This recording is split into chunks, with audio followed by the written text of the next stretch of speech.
7장의 마지막 부분을 보게 되는데요. 한 달 전 이야기이긴 하지만 우리가 7장 앞부분에 예수님과 바리새인들과 서기관들과의 정결법 논쟁에 대한 이야기를 먼저 나눴었습니다.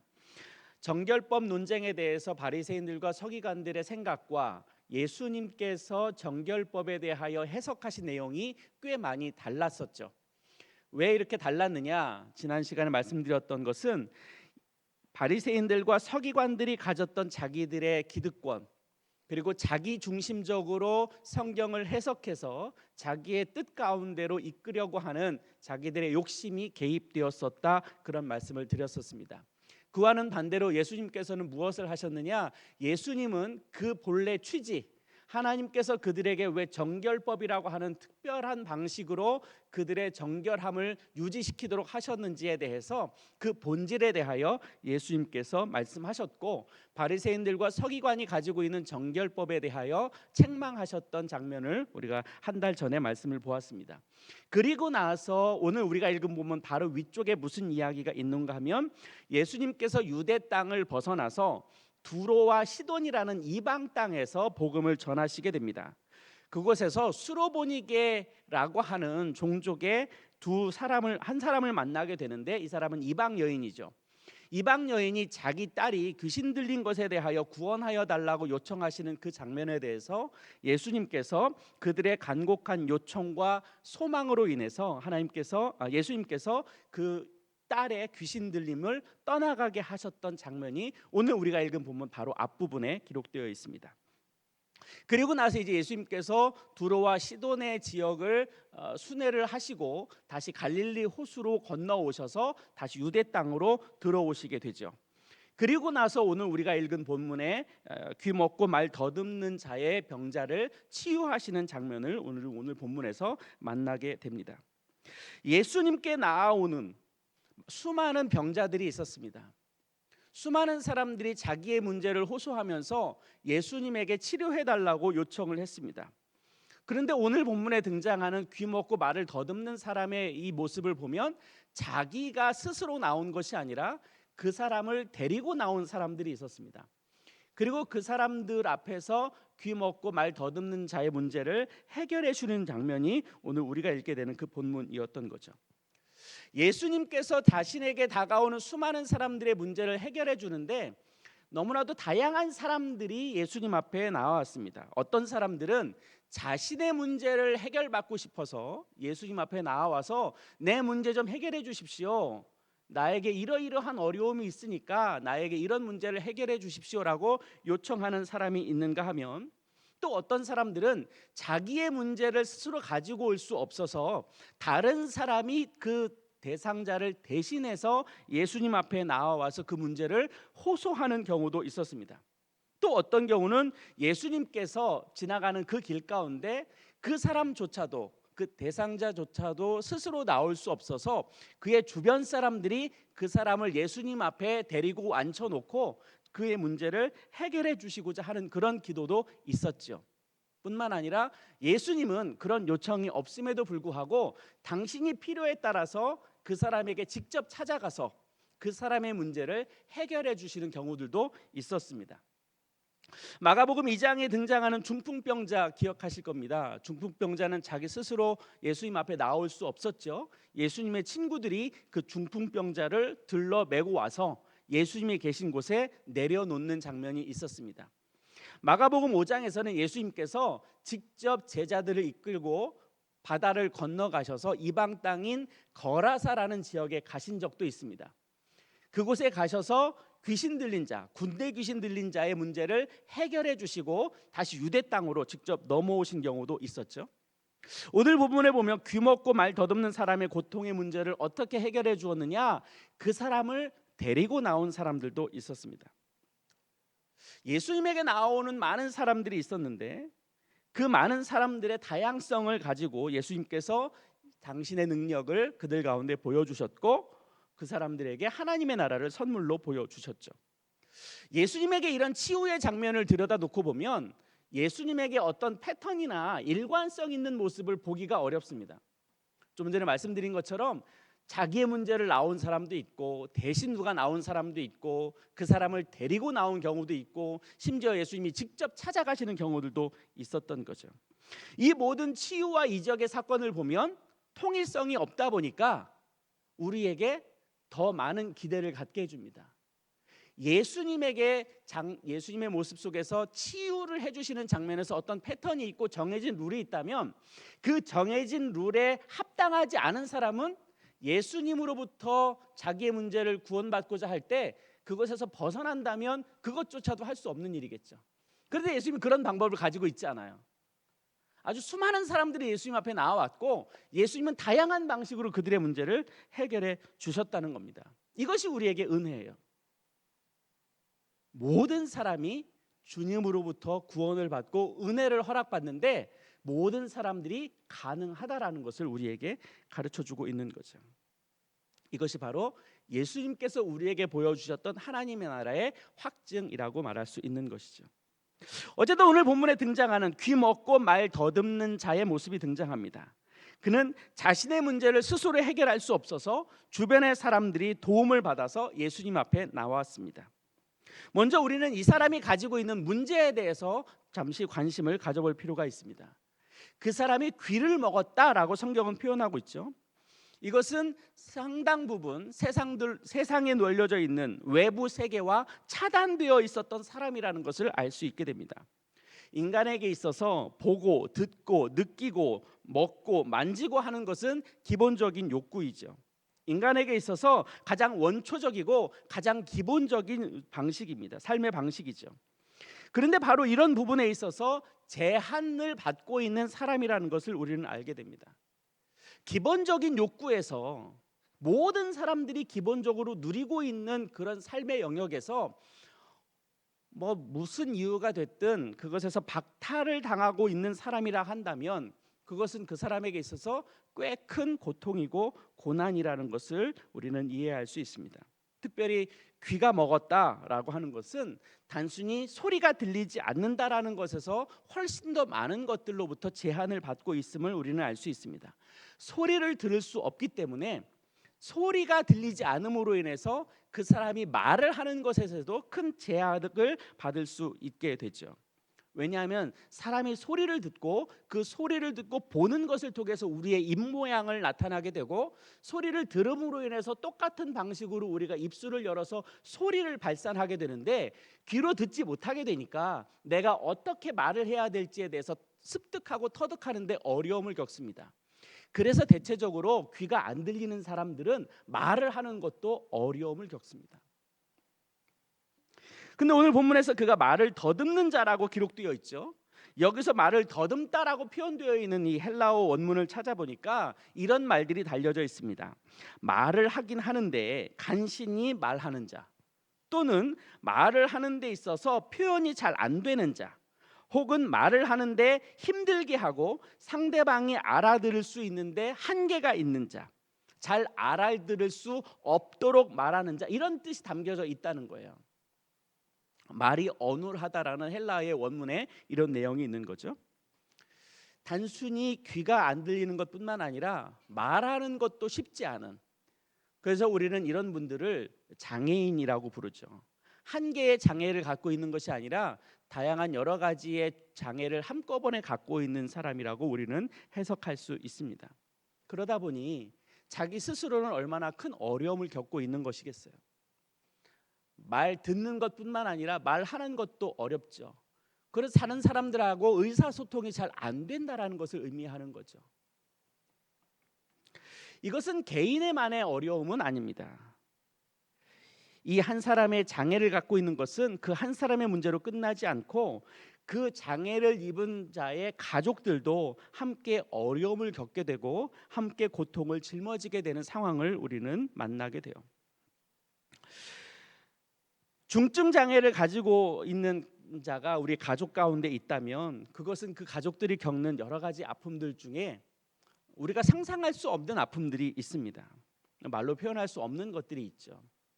그리고 우리가 감히 짐작하기 어려운 일들도 그들의 가정은 겪고 있다고 볼 수 있습니다. 어떤 분들은 장애 아동을 품고 있는 부모님의 입장에서 이런 이야기를 하는 분들이 있다고 합니다. 뭐 장애 아동을 데리고 있는 부모님의 간절한 소망이기도 하고, 그분들이 끊임없이 기도하고 있는 기도의 제목들 중에 하나인데, 그분들이 이런 고백을 한다는 거예요. 장애를 가진 우리 아이보다 내가 더 오래 살아야 한다. 그 부모가 겪는 그 삶의 무게감을 느낄 수 있는 표현인 것 같아요. 엄청난 중압감이고 엄청난 무게감인 거죠. 뿐만 아니라 대부분의 부모가 자녀가 장애를 입었을 때 자기의 죄로 인해서, 자기의 연약함으로 인해서 생긴 것은 아닌가라는 늘 마음의 부담감을 갖고 있다는 거예요. 실제는 아닌데, 실제는 뭐 유전적인 영향이 많이 없는 경우도 꽤 많이 있는데, 그 장애 아동을 같이 이제 품고 있는 부모의 경우는 이것이 마치 나의 문제처럼, 내 잘못인 것처럼 그렇게 여기고 있다라는 거예요. 실제는 아닐 수 있는데도. 이걸 보면 한 사람의 장애는 한 사람의 장애로 끝나는 것이 아니라 온 가족이 함께 그 약함을 짊어져야 하는 고통을 붙들고 있게 되는 거죠. 이것은 개인의 어려움이기도 하고, 개인의 고난이기도 하고, 그 가정이 겪는 어려움이기도 합니다. 오늘 보면 32절에 보면 사람들이 귀 먹고 말 더듬는 자를 데리고 예수님 앞으로 나아왔다, 그렇게 기록하고 있죠. 우리 본문에서 귀 먹고 말 더듬는 자인 장애인을 예수님께로 데리고 온 사람들의 그 마음과 예수님 앞에 데리고 나오고자 했던 그 간절한 마음을 우리는 헤아려 볼 수 있습니다. 더군다나 그 예수님이 계시던 그 당시의 상황을 놓고 보면 장애를 입었다라는 것은 하나님의 심판이었고 하나님의 저주로 그렇게 이해받아오던 때였기 때문에 우리가 지금 겪는 그 고통보다 훨씬 더 무거운 고통을 그의 가족들과 그의 주변 사람들은 겪고 있었던 거죠. 그런 그들에게 예수님의 처방은 이전에 예수님께서 치유의 사건을 보여주셨던 그 처방하고는 조금 다른 모습을 우리들에게 성경은 보여주고 있습니다. 그 사람이 예수님 앞에 놓였을 때, 귀 먹고 말 더듬는 자가 누군가의 도움을 통해서 예수님 앞에 나아왔을 때 예수님께서 하신 행동은 오늘 성경에서 그 사람들을 따로 떼서 데리고 무리로부터 벗어나는 일을 먼저 하셨습니다. 저는 이것을 예수님께서 그 사람을 향한, 치유의 대상이 되는 그 사람을 향하여 예수님께서 보여주신 굉장히 큰 배려라고 저는 생각했어요. 왜냐하면 예수님은 말씀만으로도 치유하실 수 있는 능력이 있으신 분이시죠. 그리고 그 자리에서, 공개적인 자리에서 치유의 사건을 벌이실 수도 있었어요. 그런데 예수님은 그 사람을 그렇게 행하지 않고 그 사람을 데리고 다른 곳에 가서 다른 많은 사람들이 모여 있는 그곳에서 분리해서 다른 곳으로 장소를 옮기게 됩니다. 이것에 대하여 성경의 해석자들은 여러 가지 그 이유를 설명하고 있는데 주로 세 가지의 이유를 들어서 예수님께서 그를 무리들에게 구별된 장소로 옮기셨다고 그렇게 표현하고 있어요. 첫 번째는 환자와 개인적인 인격적 관계를 나누기 위해서 예수님께서 자리를 옮기셨다, 그렇게 해석하기도 하고요. 또 하나는 예수님의 치유의 이적을 모인 사람들이 보게 되면 또 흥분해서 다른 이적을 요구할 수 있는 그런 부작용이 있기 때문에 예수님께서 장소를 옮겼다, 그렇게 해석하는 자도 있습니다. 또 하나는 무리 가운데 호기심을 추구하는 자들을, 그 마음에 호기심을 또 곁들여지지 않기 위해서, 또 다른 의심과 또 다른 의혹을 나타나는 것을 방어하기 위해서 예수님께서 자리를 옮기셨다, 이렇게 세 가지의 방식으로 예수님의 행동을 해석하기도 합니다. 이 모두 세 가지 이유가 그럴 만한 이유가 있고 그럴듯한 내용이기도 합니다. 그러나 저는 이 가운데 첫 번째 이유라고 저는 생각을 합니다. 예수님께서 예수님 앞에 나아온 귀먹고 어눌한 자의 개인적인 인격적인 교제를 나누기 위함이었다고 저는 생각합니다. 왜냐하면 예수님께서 그 뒤에 치유하시는 그 장면을 놓고 보면 얼마나 그 사람에게 세밀하게 다가오고 있고 세밀하게 다루고 있는지를 볼 수 있기 때문에 그렇습니다. 어떻게 예수님께서 그 사람의 연약함을 해결해 주셨는가 33절에 기록되어 있는데요. 33절의 내용을 보면 이렇습니다. 손가락을 그의 양 귀에 넣습니다. 그리고 침을 뱉어서 그의 혀에 놓습니다. 그리고 하늘을 우러러 탄식하십니다. 그리고 에바다라고 그렇게 외치시게 되었습니다. 이 과정을 보면 예수님께서 한 영혼을 위하여 어떻게 다가가고 있는지를 보여주게 되는데요. 예수님이 양 손가락을 귀에 대셨다 그렇게 기록하고 있습니다. 굉장히 이상한 행동이죠. 한 번도 예수님께서 이런 행동을 취하신 적이 없어요. 그런데 귀 먹고 어눌한 자에 대해서 예수님께서 그 귀에 손가락을 대셨어요. 제가 이 상황을 환자의 입장에서 한번 생각해 보았습니다. 환자의 입장에서 귀가 안 들리잖아요. 그런데 지금까지 자기를 위해서 귀에다가 손가락을 놓고 그 병의 문제와 그 고통의 문제를 놓고 기도했던 사람이 과연 누가 있었을까? 어느 누가 하나님의 심판으로 인해서, 하나님의 저주로 인해서 귀가 어두워져서 귀가 들리지 않는데 그 영혼을 위해서 귀에 손가락을 대고 간절하게 그를 위하여 기도했던 자가 누가 있었을까? 하나님의 심판과 하나님의 저주를 받은 그곳에 과연 누가 손을 대고 기도할 자가 있었을까? 예수님 앞에 놓여 있는 이 환자는 신체적인 장애만 가진 것은 아니죠. 이미 많은 사람들과 관계가 단절되어 있었던 사람입니다. 그 영혼에 대해서 누가 관심을 가질 수 있었겠습니까? 그 사람에 대하여 어느 누가 하나님으로부터 버림받은 자에 대하여 책망하고 비난하고 그렇게 수군거릴 수는 있을지언정 과연 어느 누가 그 영혼에게 다가가서 그 귀를 만지며 간곡한 말로 하나님 앞에 기도할 수 있었던 자가 누가 있었을까?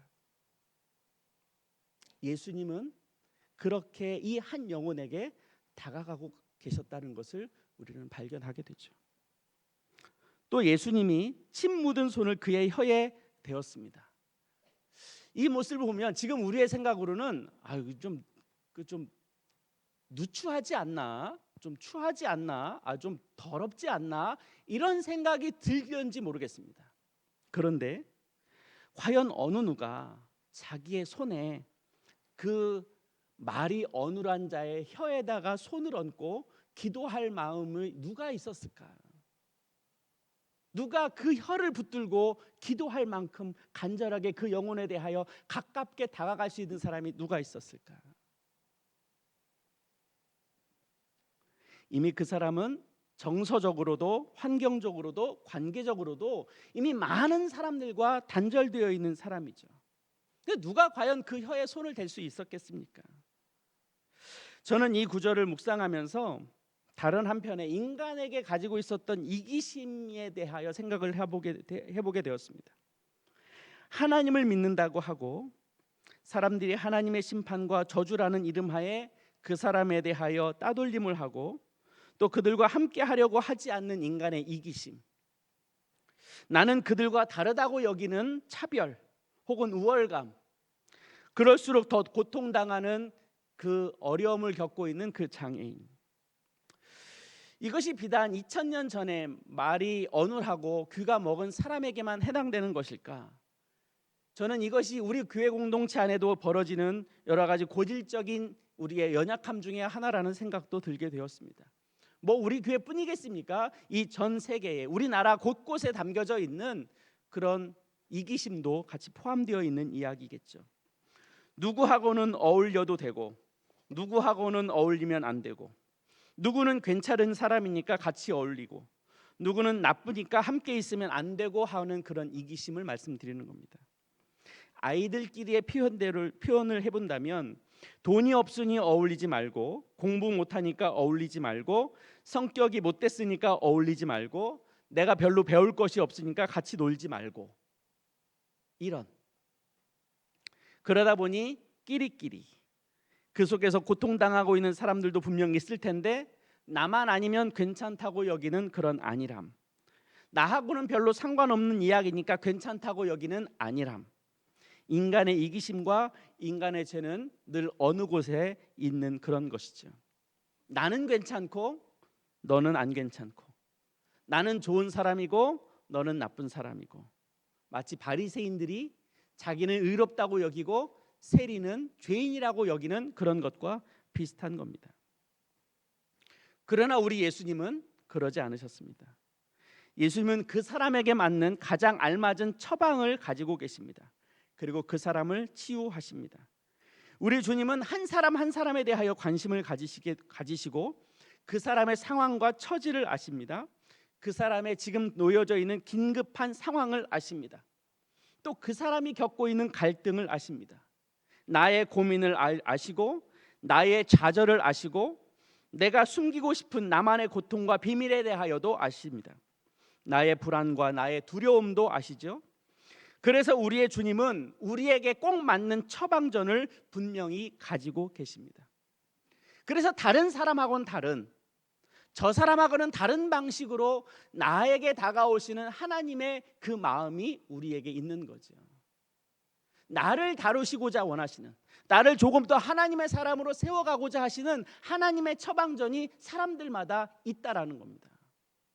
그러니 우리가 겪는 아픔과 고통과 어려움과 절망과 힘겨움을 주님께서 모르시지 않음을 우리는 기억할 필요가 있습니다. 절망, 고통, 외로움, 두려움 그 하나씩 세밀하게 접근해 가시는 예수님을 우리는 오늘 성경에서 만나게 되죠. 그리고 예수님은 하늘을 우러러 탄식하십니다. 그리고 그 환자에게 에바다라고 외치시게 되죠. 예수님께서 하늘을 향하여 탄식하셨다, 이 말씀이 저에게는 또 크게 울림이 있었습니다. 이것이 아마 환자를 앞에 두고 장애인을 앞에 두고 예수님께서 탄식하는 모습이 우리에게 들려지게 되죠. 이 부분은 오늘 주석서에서 이렇게 설명하고 있습니다. 어원적으로 볼 때 예수님은 매우 답답한 상태에 있었다는 뜻이다. 이 동사는 사람의 심정을 답답하게 하는 외적 요소에 의해 심적으로 심히 압박감을 느끼고 계셨던 것이다. 그렇게 설명하고 있어요. 그러니까 예수님께서 그 상황을 부담감과 심한 압박감을 느끼고 계셨다는 거죠. 그럼 왜 예수님은 압박감을 느끼고 계셨을까요? 예수님이 느끼신 압박감은 뭐였을까요? 예수님은 하나님이신데 세상에 대하여 거리낄 것이 없는데 부족할 것이 하나도 없는데 예수님은 왜 그 상황에서 압박감을 느끼셨을까? 왜 답답함을 느끼셨을까? 이것은 예수님 스스로가 느끼는 감정이 아니라 내 앞에 놓여져 있는 치유를 간절히 바라고 하나님의 나라를 경험하고자 하는 귀먹고 말이 어눌한 자가 느끼는 그 답답함을 예수님께서 고스란히 느끼고 계시다는 거죠. 예수님이 하나도 부족할 것이 없는데 예수님 앞에 놓여져 있는 그 영혼을 바라보시면서 느끼는 그 고통을 예수님께서 동일하게 느끼시는 거죠. 그러니까 예수님께서 우리를 향하여 느끼시는 것도 동일하다고 생각해요. 예수님은 우리를 보시면서 하나님 보좌 우편에 우리를 위하여 중보하고 계시는데 그냥 중보하시는 것이 아니라 탄식하며 중보하신다고 로마서에서는 기록하고 있어요. 그 예수님께서 왜 탄식하실까? 뭐가 답답하셔서? 우리를 바라보시는 예수님의 심정인 거죠.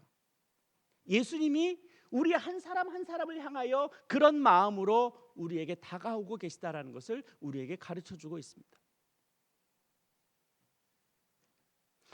예수님은 요한복음 10장 14절 15절에서 자신에 대해서 이렇게 소개하고 있습니다. 나는 선한 목자라. 나는 내 양을 알고 양도 나를 아는 것이 아버지께서 나를 아시고 내가 아버지를 아는 것 같으니 나는 양을 위하여 목숨을 버리노라. 주님께서 우리의 목자가 되십니다. 주님께서 우리의 친아버지가 되십니다. 주님께서 우리를 푸른 초장으로 인도하십니다. 우리의 상황이 어떠하든지 우리의 처지가 어떠하든지 우리가 겪는 고통과 갈등과 어려움과 절망이 어느 곳에 있든지 상관없이 우리 주님은 우리를 푸른 초장으로 인도하기를 원하십니다.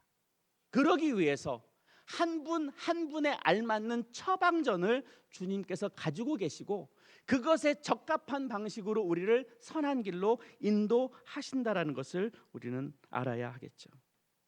그리고 예수님께서 그를 향하여 에바다라고 외칩니다. 번역하면 열리다라는 뜻이라고 성경은 그렇게 설명해주고 있죠. 그러자 그의 사람의 귀가 열리고 혀가 맺힌 것이 풀어졌습니다. 그리고 그의 말에 점차로 분명한 언어가 되어가죠. 놀라운 일이 벌어졌고 기적이 벌어졌습니다.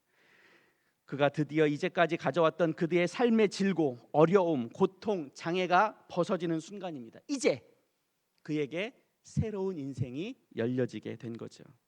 이제 그는 그동안 겪어보지 못했던 놀라운 일들이 그의 일생 가운데 펼쳐지게 될 겁니다. 그동안 그에게 눌려져 왔던 세상의 편견, 또 세상의 비난, 이런 것들이 이제는 깔끔하게 멀어져 가게 되겠죠. 그동안 그를 눌러왔던 수많은 압박, 억압, 비난, 고통, 이런 것들이 이제 모두 자유를 얻게 되는 그 순간을 맞이하게 됩니다. 예수님은 장애인 본인과 그의 가족에게 놀라운 삶을 허락해 주셨고, 비로소 그들에게 하나님의 나라가 어떤 것인지를 몸소 보여주셨습니다. 참된 자유가 뭔지, 그의 인생 가운데 노임이라는 게 뭔지, 그를 오랜 시간 동안 억눌러 왔던 고통이 이제는 벗어나는 그 순간을 맞이하게 된 거죠. 비로소 이제 그들에게 복음의 길이 열려지게 되었던 겁니다.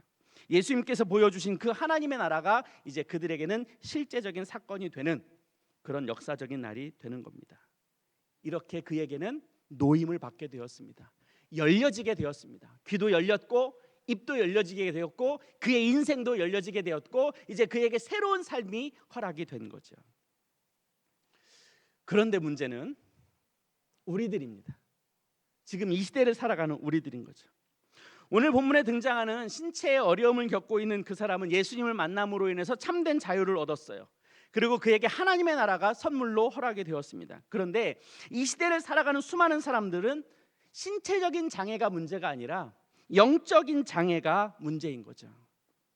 육체는 건강한데 영적으로 하나님의 음성으로부터 점점 멀어져 가고 있는 소위 세상 속에 살아가는 그리스도인이라고 하는 바로 그런 분들이 문제인 거죠. 교회에 나와서 하나님의 말씀을 듣고 하나님의 나라 복음을 듣기는 하지만 하나님의 나라가 무엇인지 내 삶 가운데 나타나지 않는, 하나님의 나라에 대해서, 복음에 대해서 우리가 이미 알고 있고 경험했는데 지금 나의 삶 가운데 하나님의 나라가 펼쳐지지 않고 복음이 여전히 나의 삶 가운데 기쁨의 소식이 되지 않는, 그냥 오래전에 잊혀진 사건이 되어서 아 그래 그때 나에게 기쁜 소식이었지라고 하는 오래전 사건으로 굳어져 버린, 그렇게 명목상 그리스도인으로 살아가는 수많은 사람들이 있는 거죠. 이미 하나님께서 우리에게 자유를 주셨고 우리에게 기쁨 있게 살아가기를 원하시고 풍성한 은혜를 살기를 원하시는 하나님의 기대가 있는데 그것과 상관없이 나는 여전히 그것과 나에게 마음이 부딪히지 않는, 아 그건 지금 나하고 상관없이 겨우겨우 살아가고 있는 모습이 혹시 우리 가운데 있는 것은 아닌가 하는 생각이 들었습니다.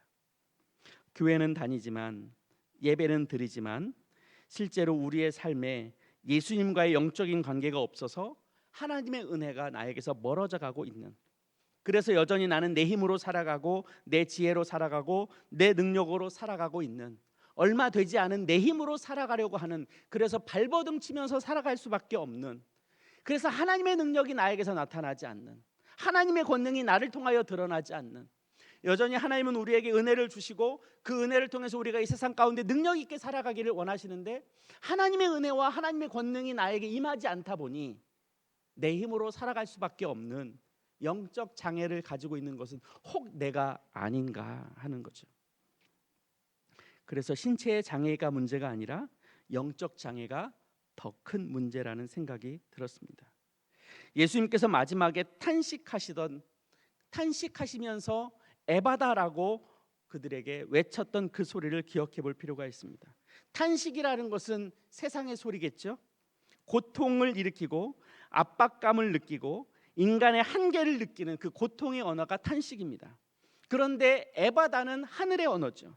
모든 억압에서, 고통에서, 장애에서, 불균형에서 모든 것이 새로워지고 모든 것이 새롭게 열리는 소리가 바로 에바다입니다. 그래서 오늘 우리에게는 예수님의 이 에바다라는 소리가 우리에게도 너무너무 필요한 음성이 되어야 하는 거죠. 예수님에 대하여 또 그분이 전해주신 복음에 대하여 여전히 무지하고 있는, 영적 장애에서 우리가 새롭게 열려져야 하는 상황이 바로 이 시대를 살아가는 우리들이라는 마음이 들었습니다. 우리에게 자유를 선포하신 예수님의 그 복음의 능력이 다시 우리 가운데 열려지기를 소망하는 거죠. 우리를 둘러싸고 있는 억압, 우리에게 어려움을 가져다주는 고통, 또 우리에게 이 세상 가운데 힘겹게 살아갈 수밖에 없는 여러 가지 제약들, 또 압박들, 그것은 이 세상의 소리입니다. 그런데 우리 주님은 그 소리에 우리가 침잠되기를 원하지 않으십니다. 그것을 뚫고 하나님의 소리를 향하여 하나님 앞에 우리의 마음을 열고 다가가는 그 소리가 우리에게 있어야 함을 우리는 기억해야겠죠. 그래서 주님은 우리에게 여전히 에바다라고 우리에게 외쳐주고 계시는 겁니다.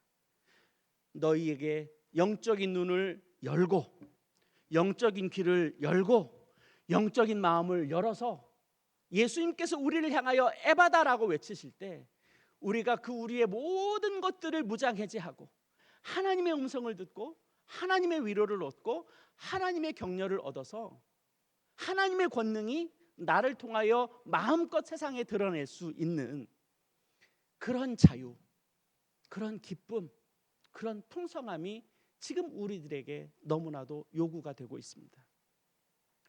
우리 스스로 한번 돌아보실 필요가 있습니다. 내 귀는 닫혀 있는가 열려 있는가? 내 눈은 띄어져 있는가 감겨져 있는가? 내 마음은 주님 앞에 열려져 있는가 아니면 주님으로부터 닫혀져 있어서 내 힘으로 겨우겨우 살아가고 있는 것은 아닌가? 주님께서 우리에게 세밀하게 다가오시는 그 부름, 그리고 우리에 대하여 분명한 처방전을 가지고 계셔서 한 사람 한 사람에게 다가오시는 그 주님의 간절한 마음과 간곡한 모습을 우리는 발견할 필요가 있겠죠. 사랑하는 성도 여러분, 주님은 우리를 치료하시기를 원하십니다.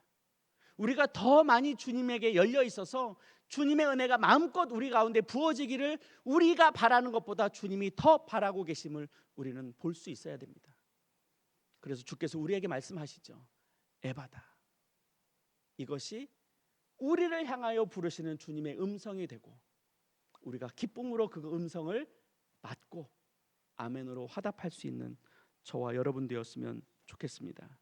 주님께서 우리 가운데 오늘 병자에게만 치유하시는 것이 아니라 이 시대에 여러 가지 상황 속에서 제한된 상황 속에서 살아가는 저희들에게 치유하시고 만져주시고 위로하시고 격려하시고 회복하기를 원하시는 그 주님의 부름 앞에 믿음으로 우리의 마음을 들이실 수 있기를 축복합니다. 그래서 이 에바다가 2000년 전에 귀먹고 어눌한 자의 입만 풀린 것이 아니라 우리의 마음으로도 풀리고 하나님의 기쁨으로 마음껏 살아갈 수 있는 그 무궁무진한 하나님의 은혜가 나를 통하여 드러나는, 그래서 힘있게 이 세상을 담대하게 살아가는 저와 여러분 되기를 주님의 이름으로 축복합니다. 기도하겠습니다. 사랑이신 아버지 하나님, 주님께서 한 영혼을 다루실 때 얼마나 세밀하게, 얼마나 마음으로, 얼마나 큰 기대로, 그 마음 중심으로 그 영혼에게 다가가셨는지를 오늘 보게 되었습니다. 이것은 2000년 전의 사건이 아니라 여전히 나를 향한 하나님의 마음임을 다시 한번 기억합니다. 우리를 향하여 에바다라고 외치시는 그 주님의 부름 앞에 우리의 눈과 마음과 귀와 우리의 모든 것들을 다 열어서 주님 가운데로 나아가 주님의 기쁨이 되기를 원합니다. 그래서 그 권능으로, 주님의 능력으로 이 세상 우리가 마음껏 하나님의 기쁨이 되는 것으로 살아드리는 저희들이 되기를 원합니다. 주님, 우리를 만져주시고 우리를 치료하여 주시옵소서. 주님께서 우리와 함께하여 주시고 돌보시길 것을 믿으며 감사드리오며 존귀하신 예수님 이름으로 기도하옵나이다. 아멘.